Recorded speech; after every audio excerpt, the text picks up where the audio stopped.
Party పరంగా తప్పనిసరిగా విచారణ జరిపి సమీక్ష చేసుకుని జగన్మోహన్ రెడ్డి గారితో మాట్లాడి మా రీజనల్ కోఆర్డినేటర్తో కూడా మాట్లాడిన తర్వాత డెఫినెట్గా we are going to the take an action on them. వైసీపీకి ఆట మాత్రమే తెలుసు, నాకు వేటాడటం కూడా తెలుసు. దానిలో భాగమే 6 మంది ప్రిపేర్ అనుకోవాలా. పెమ్మసాని చంద్రశేఖర్ ఎవరు వేటాడటం తీసిన ఎవరు? పెమ్మసాని చంద్రశేఖర్ వ్యాఖ్యలు చేసిన వ్యాఖ్యలు ఏమన్నాడు? మీరు వైసీపీకి ఆట మాత్రమే తెలుసు, నాకు వేటాడటం తెలుసు. మాకు ఆట మాత్రమే తెలుసు, ఆయనకి వేటాడటం తెలిసి వేటాడమని వెళ్ళి అక్కడ అడవిలో ఎక్కడన్నా ఇక్కడ ఎందుకు ఆ అడవిలో వేటాడమనయ్యా, నాకేం అభ్యంతరం. మాకు ఆట ఆడటం కూడా ఏం తెలియదు. మాకేం తెలుసు ఆట ఆడటం? మాకు ఆట తెలియదు, వేట తెలియదు, ప్రజాసేవ తెలుసు. ఆయనకి ఆట తెలుసు, వేట తెలుసు. వేటాడమను, అడవిలోకి వెళ్ళి ఒక సింహాన్ని వేటాడమను, చూరుకో నక్కనైనా వేటాడమను. మాకేం అభ్యంతరం లేదు, వేటాడుకోమను, మాకేం అభ్యంతరం లేదు. మాకు ఆట తెలియదు, వేట తెలియదు.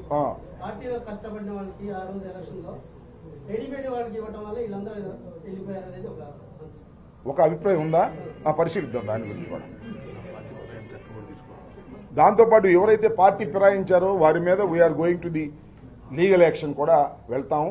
ఎవరైతే మాకు చాలా మంది కండువాలు వేసుకెళ్లారో వాళ్ళ మీద తప్పనిసరిగా we are going to take an action on that. వైసీపీకి సంఖ్యాబలం ఇప్పుడు తక్కువగా ఉంది. ఇప్పుడు అవిశ్వాస తీర్మానం పెట్టిందా వెయిట్ చేస్తారా, లేకపోతే మీ మేయరు డిప్యూటీ మేయరు రాజీనామా చేసి రమ్మను చేస్తాం. అయ్యే ఉండవు, చూస్తాం. అసలు వాళ్ళు అవిశ్వాస తీర్మానం పెట్టినా కూడా వాళ్ళ వల్ల కాదు. చట్టాల ప్రకారం చాలా ఉన్నాయి. అవన్నీ అయ్యే పని కాదు. 5 సంవత్సరాలు మేయర్ గానే ఉంటాడు రాసుకోండి, 5 సంవత్సరాలు డిప్యూటీ మేయర్ గానే ఉంటాడు రాసుకోండి. చట్టాలు అంత తేలిగ్గా కాదు. వాళ్ళ అవిశ్వాస తీర్మానం ఎట్ట పెడతారో చూస్తాం, పెడితే ఎదుర్కొంటాం, దాని వ్యవహారం తేలుస్తాం. అన్నిటికీ సిద్ధమే. అవునండి, చెప్పాము కాపాడుకోలేదని. కాపాడుకోలేమని చెబుతున్నాగా. అప్పుడు కూడా అట్టాగే చెప్పారు, ఇప్పుడు కూడా ఇట్లా చెప్పారు. ఏం చెప్పాలి మేము? వాళ్ళు మమ్మల్ని వేటాడతారు, మేము పారిపోతామని చెప్పాలా? తప్పుకోమని చెప్పాం కదా, తప్పుకునే ప్రశ్న లేదు. అసలు నోటిఫికేషన్ రాని చూస్తాం. అవిశ్వాస తీర్మానం పెట్టే సంఖ్య వాళ్ళకి లేదా ఎన్ని వేరే విషయాలు అవన్నీ వీ విల్ డిస్కస్ లేటర్. వాళ్ళు పెట్టిన తర్వాత మళ్ళీ ప్రెస్ మీట్ ఉంటుంది. Don't worry. మీకు ఒకేసారి చెప్పేస్తే అన్ని రాసేసుకుంటారు, కుదరదు. నిదానంగా చెప్తాం. వాళ్ళ అవిశ్వాస తీర్మానం పెట్టినప్పుడు మాట్లాడతాం. చాలా విషయాలు ఉన్నాయి. మేము దేనికైనా సిద్ధం ఉన్నాం కదా. ఇంకేంటి? We are ready for anything.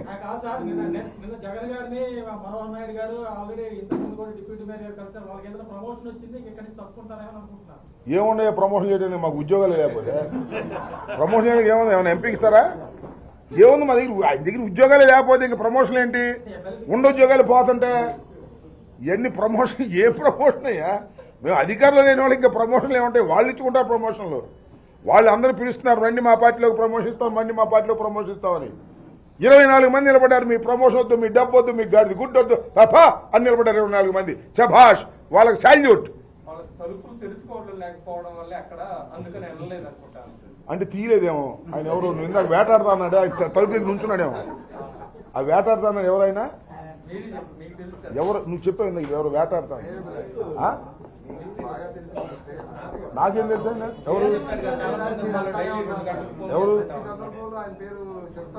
ఎవరు గుర్తురావట్లేదు. గుర్తురావట్లేదు ఎవరైనా. పెమ్మసానికి నేను ఎప్పుడు ఫోన్ చేయలేదు. ఆయన ఏమయ్యా, పెమ్మసాని గారికి నేను ఎప్పుడు ఫోన్ చేయలేదు. ఆయన అమెరికాలో ఉండే వ్యక్తి, గౌరవప్రదమైన వ్యక్తి, కోట్ల రూపాయలు కష్టపడి సంపాదించిన వ్యక్తి. ఆయన నాకు తెలిసి రెసిడెన్సీ చదువుకుంటారు. ఇక్కడి నుంచి వెళ్ళి రెసిడెన్సీ చదువుకుంటారే. మా అమ్మాయి కూడా రెసిడెన్సీ చదువుకోవాలి. వాళ్ళకు యూ వర్డ్ అని ఒక పేపర్, పెద్ద డిమాండ్ పేపర్ అది. మా అమ్మాయి నేను అడిగాను, అమ్మాయి ఈయన ఫోటో తెలుసు. ఈయన అన్నాడు, ఈయన చాలా గొప్పోడు, ఈయన మెడికల్లో బ్రహ్మాండమైన ఫీల్డ్, ఈయన కోట్లు సంపాదించాడు, చాలా గొప్పడు. ఈయన రాజకీయాల్లోకి వచ్చాడా అన్నావు. రాజకీయాల్లోకి వచ్చాడు, ఇప్పుడు ఏటాటం మొదలెట్టాడు. అది నాకు బాధ వేసింది. అంత గొప్పోడు మరి వచ్చి రాజకీయాల్లోకి వచ్చి ఏటాటం మొదలెడతాడు. మీ ఇంటికి వెళ్ళి డబ్బులు ఇస్తా, మీ ఇంటికి వెళ్ళి డబ్బులు ఇస్తా, నీ కండవాయత్తా అని తిరుగుతున్నాడు. అంత గొప్పోడు, కేంద్ర మంత్రి అయినోడు. చివరికి స్థాయి సంఘాల ఎన్నికల్లో స్థాయి తగ్గిపోయింది. బుస్, చాలా గొప్పోడు. యూ వరల్డ్ అనేది అమెరికాలో చాలా ఫేమస్. ఎందుకంటే మా అమ్మాయి అక్కడ రెసిడెన్సీ పాస్ అయ్యి ఇప్పుడు చేస్తుంది. మా అమ్మాయి కూడా ఫాలో అయింది. చాలా గొప్పవాడని అమెరికాలో తెలుగు వాళ్ళందరూ మెచ్చుకునే వ్యక్తి. 5,000 కోట్లయ్యా మామూలా. ఇంకా ఆయన వేటాడతాడు, ఆట ఆడతాడు, పాట పాడతాడు.